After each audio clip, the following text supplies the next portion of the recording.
Hi, everyone. It's Roxanne. Thanks yet again for tuning in to Authentic Living with Roxanne. So today I have a special guest. Her name is Lynne Sherry. Hi, Lynne. How are you today? Hello, how are you? Good, good. So Lynne is a author and of a two-book series. She's just put out the first one with a bit of a updated version of it just recently out into the market. So Lynne has a very, very interesting background and something that I've always been fascinated in. And I'll read a little bit about Lynne's background. She's a band member of Six Nations of the Grand River Territory, with bloodlines to the Alderville First Nations and Mississauga of the New Credits. Being an explorer, teacher, and helper by nature, she finds expression and the opportunity to offer the healing properties of traditional knowledge through her work as a writer, poet, and workshop facilitator. Whatever form her art takes, it is the seeking spirit and a deep reference for nature that are the ever-present entities. That sounds lovely. Lynne, is there anything that I missed that you think you should share with the listeners? When we speak of a deep reverence for nature, that's just something basically I was born with, and it's evident. I think it's evident. It's more than just in my upbringing. I think it's in our blood as well, because I have 4 siblings and we're all the same way in that regard. I'll call it my church for lack of a better word. It's just where I have always repowered or healed. And just about anything I've ever written has nature or our organic world as the backdrop or threaded throughout it. A whole lot of work that's never been published has had its birthplace from being outside. I'll call it outside. Okay, so which really speaks to a lot when we talk about getting reconnected on the Western world, right? But yes, these traditions that you're talking about are, centuries old. So I would like you to tell the listeners a little bit about who you are, what put you on this path. It sounds like you've been exposed from birth to tradition, which has kind of informed what you do today. And also this brilliant book, which is called Where Mary Went, which I would love to get into. But first of all, just tell us a little bit about you and your path, a bit about your upbringing, and kind of bring us up to speed about you, the artist, the poet, and the helper today. Okay, I'll do this. I'm the oldest of 5 children. And so I like to capture what you said about being exposed to tradition from birth. I have to say that not out loud. However, organically, it's all a part of how you're brought up. Our values are what our values are, because, and nobody said to me, oh, you're native, so you do this, or we natives, because really, basically, my father was cut off. And my mother was completely cut off from it, had no knowledge of it whatsoever. But my father was raised within a native sort of like environment. Both his parents were native, but nobody ever talked about it. Nobody ever said, or even spoke native words, though they were still in our upbringing. Nobody said that's a native word. There were so many words that so many words in our household that nobody knew they were actually native till I went out and pursued a formal knowledge of our language and our traditions. I spent probably 30 years with my grandmother as my mentor and best friend. I got 30 years on this earth with her. And even she would say, oh, Lynne, that's like this, maybe, the Indian way, but really, that's about it. Nobody really, I never got the benefit of an old grandfather wise teaching type thing that you listen to, the sort of typical way of presenting it. but yet it was there. It was everywhere. It was when we went camping, when we were being taught a lesson. It was all in there, but not identified as, oh, that's what we do as Mohawk people, or oh, that's what we do as Anishinaabeg people, because I have the same, both in me. So then when I decided to purposefully seek it, there it was. And I'm, oh my God, and I began to bring my siblings into it. We met somebody, our family met somebody that sort of got us out of the closet. And I really love using that term, because all along throughout a first marriage, I never even mentioned being Native to my children, but yet when I grieved, I went off by myself and did like what would have been blood memory things to heal myself, even though nobody told me, even though nobody formally said, oh, you smudge or you do this. I always had this knowledge because it was, I suppose, in my blood, but also in my family without being identified. Does that make sense to you? No, I'm curious because I think I know what you mean by the term blood memory, but I'm going to ask you what you mean. And two things I want to ask you about. First of all, I want you to go back to, you said both my mom and dad were cut off. So I'd like to understand what that means. Okay. And that your grandma became your mentor. And you said, like, when you grieved, you go off and you have blood memory. So those are a couple things that I'm wanting to know more. So I'm going to assume the listeners might want to know more too. So first, to explain what blood memory is, it's a term, it actually crosses into both worlds, Western world and Native world. Blood memory is you just remember something because you don't know why. It didn't really happen to you in life, it happened to your ancestors. You may have a problem in life with grief or anxiety or unexplained sense of abandonment or anger.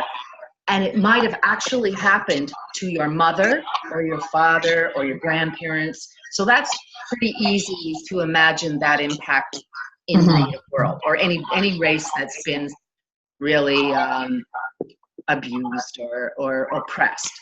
But now let's talk about Western world. They are now discovering that memories are passed down through DNA. They had to wait for science to prove it. Right. But it is exactly the same thing. It's just something, an oral teaching that got passed down through the ages, and that term, it got passed down. It's like, oh, maybe something happened to your grandparents and that's why you're like that, and you are going to continue the healing. Or you may remember somebody and have a strong feeling for them. That's blood memory. Okay. Probably what we think of in scientific terms today about, I'm sure you've heard about epigenetics, where they talk, epigenetics is a part of science that's talking about being able to pass your DNA on through the lineage. But in fact, what they're finding is, which makes sense with a lot of the developments in neuroscience, that in fact you can then change it based on the things that you can be done, which we know, of course, with you probably being trauma-informed, with the exposure that you've had, that the work that you do in the present, you can actually change the lineage or the, blood memory for the next generation. So it sounds like, again, this is something that has been known by the Native tradition for a long time. Yes. Yes, I like that. Wow. Yes. And then you asked me about my parents being cut off. Well, my father was definitely, he actually, a lot of my own family history is threaded into that book, but it's also just about anybody else's family history because it's common history. Just about most of the First Nations people that are from around this area in Niagara, Brantford, all of them, their parents and grandparents and aunties and uncles went to the Mohawk Institute. They would have been, you would be hard pressed to find a family that hasn't been impacted by the Mohawk Indian Institute or the Mushhawk. So in this case, Mary gets put in there. She's in there till she's grown up. She grows up in there. So her children, she loses her language, she loses her traditions. She's also, if she remembers them at all, she wouldn't speak of them because they're dirty and shameful. And if she wants to make it in the world, if she wants to make it at all, she can't walk like that. She's got to walk like a person in mainstream. So that's in my family, just like it's in just about any family around here. So I'll speak personally about my father. You would never mistake him for not being a Native person in either his demeanor or his look or the way he talks. But yet he really would never teach it. He would never really pass it on. And I think some of it is because he doesn't want you to suffer the way he suffered. And I know I did that with my children. And as far as my mother goes, my mother's great would be her great grandmother. Would be not her mother, would be her grandmother, was Native, but married a European culture. I won't say, I think it's French and Scottish, but that was it. You stopped being an Indian. You just, and I can say Indian, we can say Indian amongst each other. It's not really improper. Or you stop being Native. You don't speak your language. You don't raise my kids like that. And so it really I'll call that mission accomplished. It really got filtered out through the generations. And I will go back to blood memory, because my mother does not look Native. Yet I probably got more teachings from her verbally, purposefully, than my father. And that would be blood memory, because she was definitely not brought up that way. That would have been, she is the one who really purposefully taught me about the medicines and the herbs and the ethics. And yet she would never identify herself as Native. So, so then it gets cut off with us five. But it took one of us to start to seek it in our community. So in our community, the healing comes because everybody's at different rates of trying to seek it. And currently, that's where we are. That brings us to today, where currently we're sharing our arts, our knowledge, and believe me, it's clumsy and messy and bloody, because as unhealed and healed people are when they're together. I hope I'm not offending anybody. I'm a social worker too, and I think that like myself, I'm a social worker along with being a writer, and it's just not always pretty when everybody is on a healing path, but it's also very, very beautiful as it moves along. Does that make sense to you? Oh, absolutely. So what you're saying is that, of course, the Native peoples have been through unspeakable things. In my tenure as a therapist, I have, I used to go to the Fort Erie Native Center. I think I mentioned that to you. Just recently speaking at a big event for school counselors that are of Native background to go into the schools. And then, just hearing the things that people have been gone through. I've had a specialty in trauma for a lot of years, but then when you hear the levels and the levels of, the generational levels that kept happening over and over again, is it any wonder that people wanted to walk away from things? Yes. Because of the pain. Naturally as human beings, as as a social worker and me as a psychotherapist, people don't want to feel pain.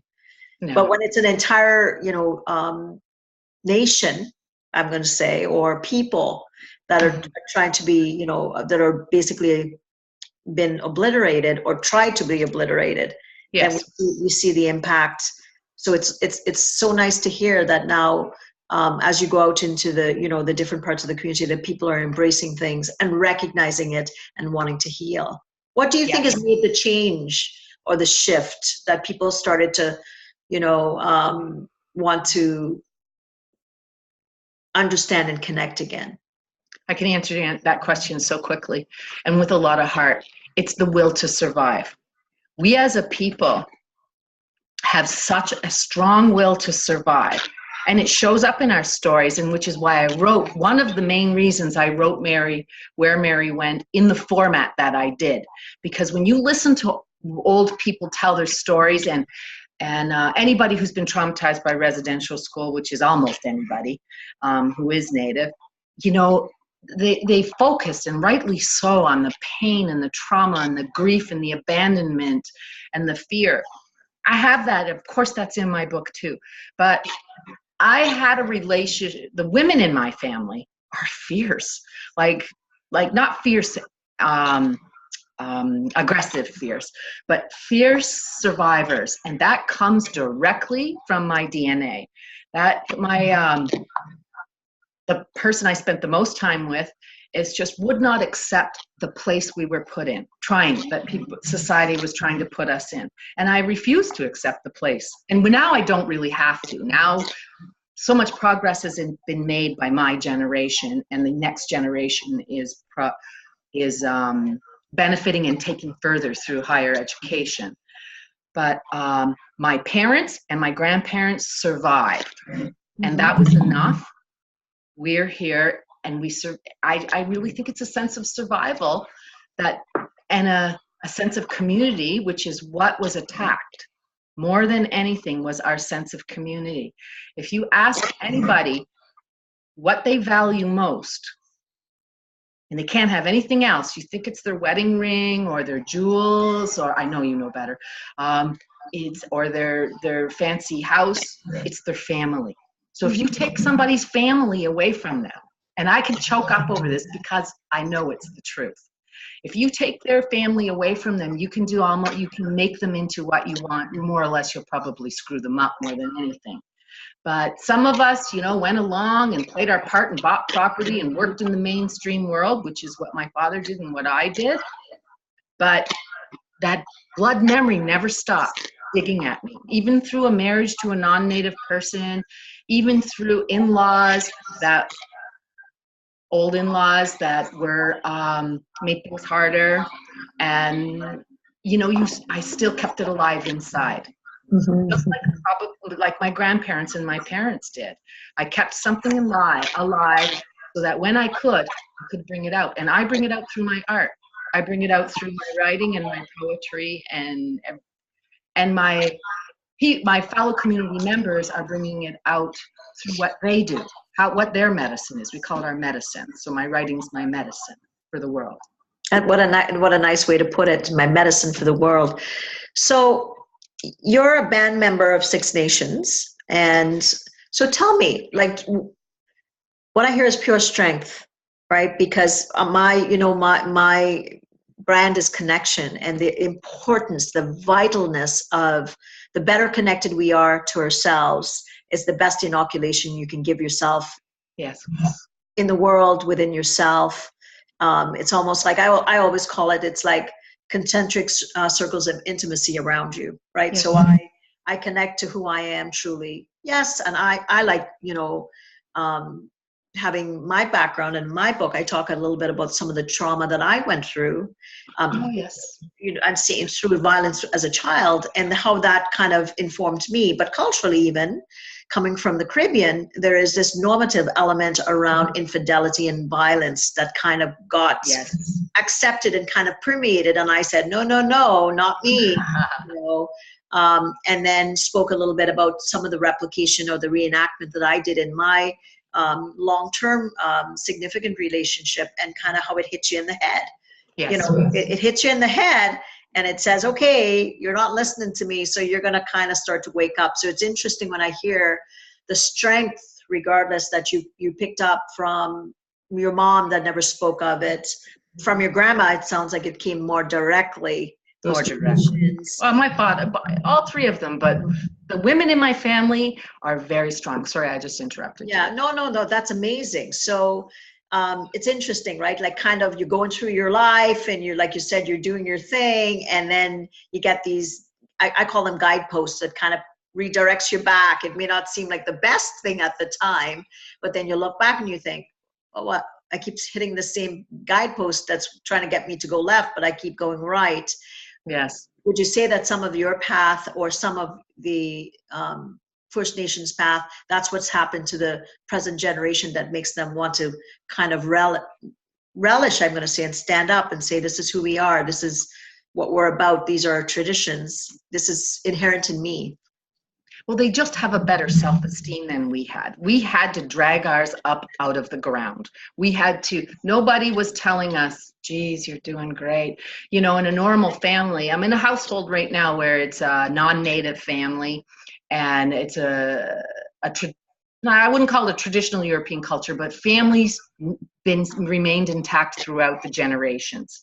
And I see things, my eyes just widen because I have no problem with journeying somewhere else for my lessons. Mm-hmm. And, you know, they encourage each other in the smallest of ways that we didn't get because we were denied it. I have no idea what it's like to be in a traditional Native family, and most of us don't. In our family, it was more like they were afraid we wouldn't survive. And these were people that had been traumatized. So basically, you weatherproof them through methods that really make you afraid to be out there in the world. So, you know, someone who's been traumatized basically may try to weatherproof the next generation by, you know, oh, well, you'll learn, put your mitts on type thing. I'm using a very mild example, but could get quite worse than that. But the next generation was just treated better. They were just treated better overall. I'm not saying all of them. We still have a lot of youth who are highly represented in correctional institutes, but they are still have much better exposure to treatment than we had. We just drank ourselves or whatever we did, right? Whatever, if those of us that fell down and never got back up again, that's what happened. So my children, I have 3 children. My 2 girls, well, my son is was also educated in the Native community through Aboriginal nursing. But my 2 girls, they continue. Their life's work is adding to the medicine. And because all my kids are sort of artsy, their medicine is in that like artistic and language and culture. But some of my other peers in the community, their kids are getting university education and teaching and dealing with the politics and the treaties, and we're gaining political power through education and through unity. Wow, and that's all happening in like we did the grunt work. Like generations before us, they just had to survive. Right. They just had to survive it. And then my generation, we had to it almost disappeared with my generation. It almost did not come back. And so we suffered, we went through all of the social ills, and then we just did a better job with our kids overall, I'm going to say. And I'm not trying to say that we are by any means at the end of our journey. That's amazing, right? Because it's oftentimes, you know, I often say when I see trauma clients, it's hard to get back up sometimes if you're going to get knocked back down, right? So it takes that strength to be able to, like you said, to change the story, to recognize what was taken away, how to listen to intuitively what's in you. Like you said, you go out, we talk about getting kids out in nature and things like that, but what I hear clearly, it's so much more in the Native traditions. Yes, it is embedded into it. It's embedded. So tell me a little bit about that, because then I want to talk a little bit about the actual book, so you can kind of give the listeners a sense of why they should all go out and get Where Mary Went, you know, and where they can get it. But tell me a little bit about the element of, and I like that word of medicine. I've never heard it used in that context, right? But how does nature from the Native tradition frame that for someone that's non-Native, and help me understand in my, you know, humble understandings what nature is in Native tradition? I can give you an example. Now, I've worked in mainstream my whole life. That's how I pay my mortgage, how I raise my kids. I believe we all have medicine. It's not a unique thing. Medicine is just a word that we use as Native people. So, other cultures might call it your purpose, what you're here to offer the world in a mutual healing, you know, just different philosophies and world views. So I'm going to take it down to, I work in a social work environment. I always have. I hear a lot of stories, and I can't even, I don't think I have to explain it to you, but for the listeners, people who are at just the dregs of their life, they're on the sidewalk, they're 1 second from being on the sidewalk, or they're, it's a financial need, but the financial need is a symptom of something else, of something that's wrong with them. They come in, they cry, they laugh, they lie, they tell stories, they whatever. I love my experience with that job. So here has how nature and medicine go together. I like rocks, and almost everybody likes rocks, stones, rocks, because there's something about it in you that knows there's just something about rocks. So, and I'm using something small like this on purpose. So I always have rocks on my desk. Different rocks I've liked and picked up, and they're always on my desk. And it started one day, I just have them there. One day years ago, this young man comes in, and he's just a mess, just a non-native man, just a mess. And he would be one of thousands I've met in the same circumstance. But he's sitting there, and he is just chest belly sobbing and can't focus. And I'm no psychologist, but I do know how to reach in with people and comfort them. I can reach right in, and I have no words for what it is I can do. I can do it just because I've done it so often. And so he's sobbing and crying, and I said, here, take this rock. Well, you want this rock? I just said to him, as if you would give somebody something to get them to stop crying. He instantly stopped crying. He's looking at the rock. He says he loves the rock.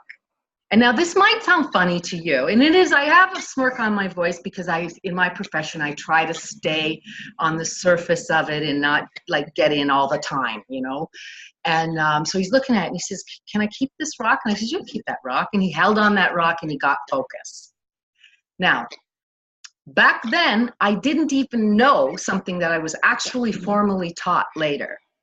A rock, many people, there's a grief teaching, a rock grief teach as it pertains to grief. When you just cannot process your grief, you should go look for a rock.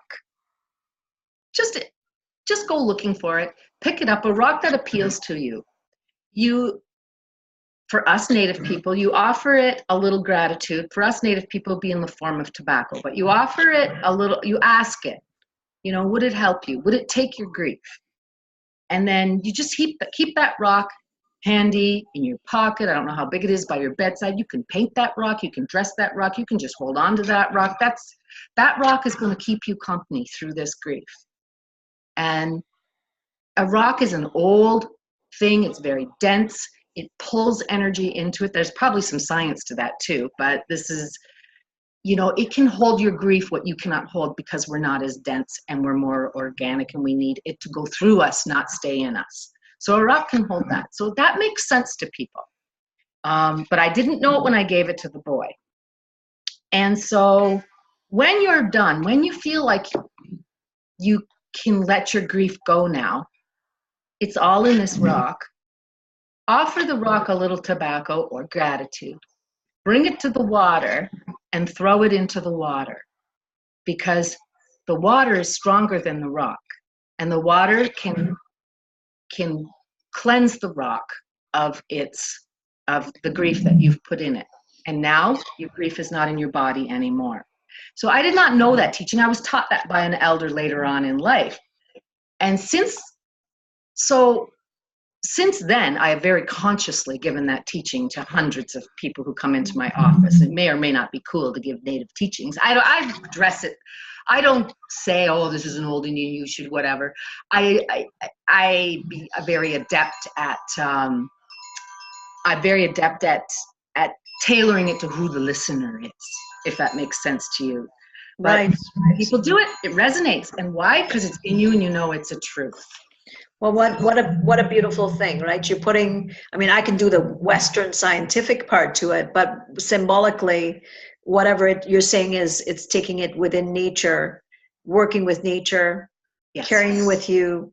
The assumption is that your emotions absorb into the rock, which probably, you know what, who knows, and then you let it go, and it gets taken off wherever it needs to, because really that's what grief is.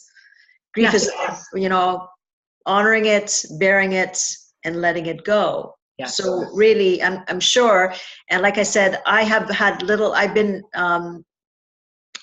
exposure, but I've had some because I've gone up to a sweat lodge at the Six Nations. I've been invited a couple times, and Nice. I don't even know what to explain to anybody that has not been. And my experience, I don't know what it was supposed to be, but I just remember crying and crying. Yes. Nobody talked any, and it was just, it was an experience that it's hard, and I felt privileged that I was invited, not knowing a lot of things, just because of one of the social workers that I met that was associated with, she's one of the elders at Six Nations, and I didn't even know what I was feeling, other than I knew I was feeling a lot, and whatever I was purging major, but I didn't know what I was purging. Yes, perfect. Other than I was, just couldn't stop releasing whatever was happening, and it was an amazing experience. So the traditions sound, how old is it? Like a lot of these teachings, like that you would have been exposed to in your path. Well, they're passed down orally. Now we write them down because now we can, but they were passed down orally. And Sweat Lodge, that experience you just described, you taught me a lot by telling me a story, right? Mm-hmm. Yeah. You taught me a ton about you. Sweat Lodge, you gave me a lot of things that would cause me to go out and ask other questions if I had never been exposed to Sweat Lodge. This is what I try to do in my book, and I actually have a Sweat Lodge scene in my book. Okay. So if you ever read the book, you're going to see yourself. I am going to read the book, because now I'm intrigued, because like I said, I've had exposure as a therapist. I've done speaking, I've done training, I've gone and felt humbled, and I had an experience where there was a concern, and I asked the elder she wanted to help me with it. She prayed with the elders, told me exactly what it was, and said prayers, and I don't even know how that works. You probably could help me more. They prayed on it, found what happened, and then gave a solution, and it changed. Yes. And I'm like, okay, what happened here? The logical brain just kicked in, right? And she said, we know exactly what happened. It was just a concern that was happening in my family. Yes. And she said, we have said of prayers, me and the elders, do not worry about anything. And I'm going to tell you. Yes. After they did that, that's why I'm intrigued, and I'd love to get together with you to talk more, because I'm I would love to learn more. The concern shifted completely. Yes. And now, can we just crystallize that moment for a second? And you said these beautiful how old are these teachings? I would not be doing right by my ancestors if I did not mention the fact that we almost didn't get them, because there was a long time that Sweat Lodge was illegal, and like right up to the 40s, and anybody can Google this, Sweat Lodge, the gathering of Native people, was against the law. And so Sweat Lodge was illegal, drumming and all of was illegal, any kind of like ceremony, Sundance, no matter where on this land the nations would try to gather. So old guys and old women, generations back, hid in the bush and kept those traditions alive. And that's the truth. And that's the only reason we got them, because it was contraband, basically. Indian culture was contraband. I'd say around the time that Canada was forming as a country, and I'm talking about Canadian laws, although I know it was the same in America. My knowledge for Canada is greater than my knowledge for America. So, for example, Sir John A. Macdonald was the perpetrator of those laws, was made them formally into laws with the Indian Act, and how the non-Native community approached the Native community.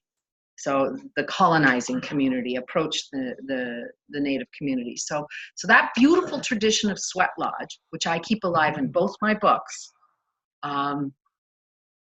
is only possible because someone sneaked out in the bush and went against the law and risked being put in jail, killed, take their land taken away, whatever, to keep that alive because they had vision.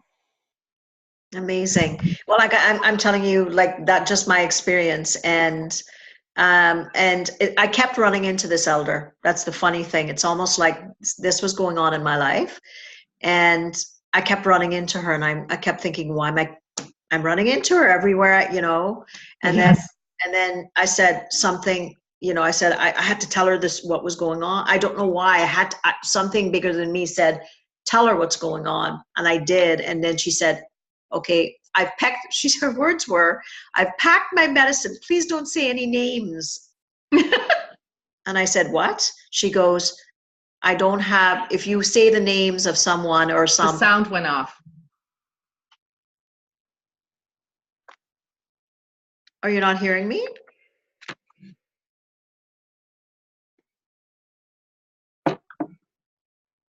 Can you hear me now? Yes, I can.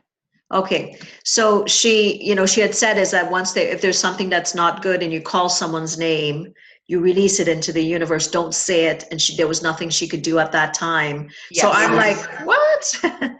and then after that, I spoke, and then, you know, she helped me through. So to me, you know, whatever was done was amazing. It was bigger than me. It was, you know, it made a big difference in my life, and, you know, hence I wanted to learn. I'm, you know, don't know a lot more, but have tried to attend a couple of things since, actually after that. So nice, beautiful. It's true. And you know, that prompts me to, and I think I use storytelling to teach these I thread them into a story, but to pass on these bits of knowledge. But your story reminds me, I'm not sure if the person that you're referring to is deceased or not, so I'm familiar with the teaching that if they're deceased, don't mention their name, because just leave them on their path. That's a teaching in all the different nations. But as far as healing goes, beyond form and life on earth, the medicine, and what I say is only things that I've been taught. It doesn't make it true or not true. So what I've heard consistently and learned from elders is that we aren't alone here. On our ancestors, which aren't in body anymore, count on us. On our walk around the medicine wheel through life, the medicine wheel is life, like our different stages in life. There's also like a cross shape between across the wheel. Those are our spiritual ancestors wanting us to move the healing forward, because we have hands and we have eyes and we have feet, and we can do things on earth here, and they are constantly trying to communicate with us. And a lot of people believe that if you learn your language, they'll understand you better. So what you said prompted me to wow, that's fascinating. That's fascinating, right? Because it's about getting connected at a higher level. Mm-hmm. So, and clearing your mind. Yeah. To listen in whatever language, like you said, to get the messages, which we talk so much about with Eastern philosophy, but of course it sounds like with the native traditions, it's the same kind of thing, knowing that you're consistently surrounded by, the answers are there, which, yes. But it's like, you're listening you're on the wrong channel to put it bluntly, and you need to shift it. So tell us a little bit about the book and where Mary went, where people can buy the book, what your website is. If people are wanting to learn more, I don't know what services you offer, Lynne. Tell them where they can get a hold of you. Okay, so where Mary went is basically I take the residential school era. It takes place between the very, very late 1800s and World War II era. So I use Mary was a real character, but Mary is also very much like most of our other grandmothers and grandfathers who had to go through residential school. This focuses on not just her experience before, so I have to include a part of what it was like before residential school to really understand what was lost. And then the experience through residential school, the will to survive it, and then after, how being stripped, being whitewashed, basically whitewashed, Mary goes through society. But Mary has relationships with other people in the world, native and non-native. And so through those relationships, I also teach what was lost and what was kept. But it's just a story, it just reads like a story. And but it's true. So then the book was originally much bigger than it is now, but I had a small publisher, a wonderful publisher, but I had to take it apart. So I kept Mary's story intact, and I took her husband's story out of it, and it became its own companion book. It is not published yet, but it's done. It's not released yet. Where Mary went is written so that it's accessible. When Native people, this is one of the main reasons I wrote it, was when Native people open it up, you're reading about your culture, you're at home. You're at home when you're reading this book. And when non-Native people read it, they're, wow, did that really happen? And I think I have successfully done that from the feedback I've got. So where it's available, my website is lynnemariesherry.com.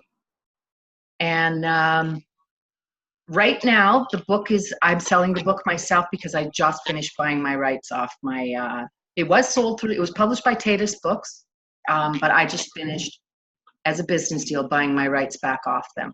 So the book is available through me on my website at this time. I have some book distributors, goodminds.com. There's a good book distributor that can access the book. I think I'm going to choose them as my main distributor. Okay. So, and it's LYNNEMARIE. Yep. Sherry.com, right? Yeah, just Lynne Marie Sherry, all one word, with Lynn with an E.com. Okay, perfect. So this has been powerful. Like I feel privileged to have met you, and I know a colleague of yours connected you with me, and I know you're here in the region, so we will definitely have to get together, and sure, I would love to hear more about your wisdom. And you know, my whole thing about getting connected, it sounds like the Native traditions is all about connection, and we have everything around us, which really, truly, if you think about it, it's about us slowing, absorbing, and connecting, and being grateful and gracious for everything around us. Yes. You know. Yes. I am at an event on Thanksgiving weekend, October, is it 6 and 7 or 5 and 6? I'm not sure. October. The Niagara Regional Native Center is having a powwow, which, if you want to immerse yourself in Native culture, is a lovely powwow in what's that park called, in that main park in St. Catharines? Oh, why would that fly out of my mind? Montebello Park? Thank you, Montebello Park. Thank you for being part of my brain. And so it's a big powwow on Thanksgiving weekend. I'm there all weekend if somebody would like to come and meet me and buy the book. Awesome. Well, I will try to come up there so I can meet you then and get exposed to a powwow, because I've never been exposed to something like that. So thanks again, Lynn. I hope that our paths, not hope, I know our paths will cross again. And I'm sure my listeners have enjoyed just the wisdom that you've brought to us today about connection and nature and our medicine. Like, what is our medicine? That's so very important. And you talked about your medicine being your writing, and I think about, now you're making me think about what is my medicine. And my medicine, I think, is probably more orating, some writing, but definitely orating. So I feel grateful that you've had me think about that, or for others listening, that they can think about, what is your medicine? What is your purpose and meaning in the world. What is your imprint that you're going to leave behind? Because we all have something that we want to be remembered for. So today I suggest that you stop, reflect, get out in nature, go for a walk, and think about it, and think about how is it that you want to be remembered in the world. So we'll chat again with you next week. If you're wanting any further information on me, you can go to roxannedurhodge.com/blueprint, where you'll get my free course. So take care. Thanks a lot again, Lynn, and we'll talk to you soon. Thank you.